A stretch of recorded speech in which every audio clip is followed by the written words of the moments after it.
with all these new tools, technical enablement, it must also require the customers to then adopt their ways of doing or run their business or basically do their jobs.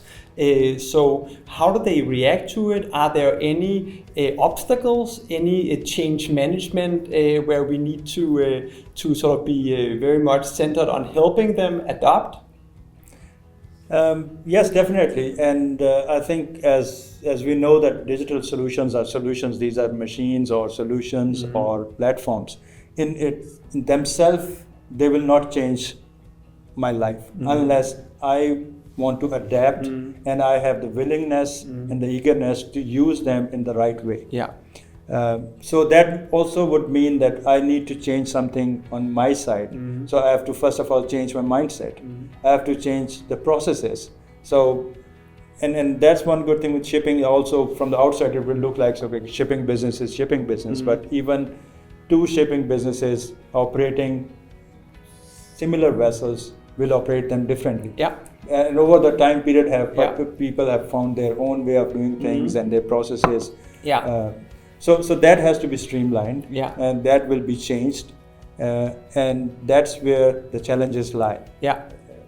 But is it something that they are naturally inclined with a resistance towards, or with a sort of thank you for giving me all these insights. This fits exactly into how I want to do my job as, for example, a person sitting in the operations team. What is our experience with that? So with this new way of doing things, of course, it would also require all the stakeholders involved also to change the way they work. Or it might also change the configuration of the work responsibilities between different stakeholders. So, for example, route and speed planning. Traditionally, or in the past, operators were not at all involved into this. No. They said that was the master's responsibility. Yeah. Buying bunker or planning for bunker, that's bunker department's responsibility. Yeah. Or looking into hull and machinery optimization, that's technical manager's responsibility. Yeah. So as I said, there were silos. Yeah. Now we are breaking those silos and say, okay, we are putting everything in front of you on your screen. Yeah. And if you change the way you are doing things for last 50 years, now you have to, there'll be more transparency. Yeah. So you can get involved into more of the processes. Yeah. And the things which you have traditionally not got involved in. Yeah.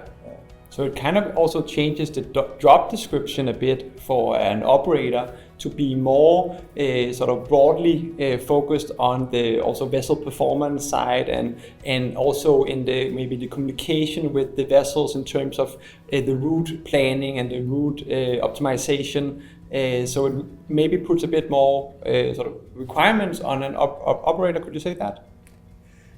Both yes and no. So depending on where they're coming from, and we as a service provider, we have to make that. It's our responsibility to make that change smooth. Yeah, not that very painful, and convince people that these machines or algorithms, they are fully capable of doing as long as they set their target. As I always say, ZeroNorth solutions will tell you what is the optimal way of achieving your target, but you still have to describe your target. So you remains the decision maker. It's not that the machines are taking over our jobs. They are just supplementing us and helping us in finding the more innovative or optimal way of achieving the targets, which still as an operator I have to decide. So you actually become sort of increase the odds of being successful as an operator with a tool like ZeroNorth. Exactly.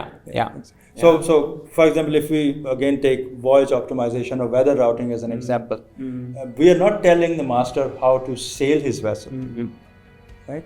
We are just saying, based on the knowledge we have ashore, this is the recommended route and speed based on which the master still have to do his due diligence. He still have to prepare his passage plan and then implement that passage plan. So the shipboard staff remains a very, very vital stakeholder into this, because you can make the best plan in the world. If you don't implement it correctly, it will not give you the benefit. No, it has to work in a real life scenario, and you need to have all roles sort of buying into it. Exactly. Ultimately, it's about end user success, so it's about giving a tool to the people using it that they also enjoy using.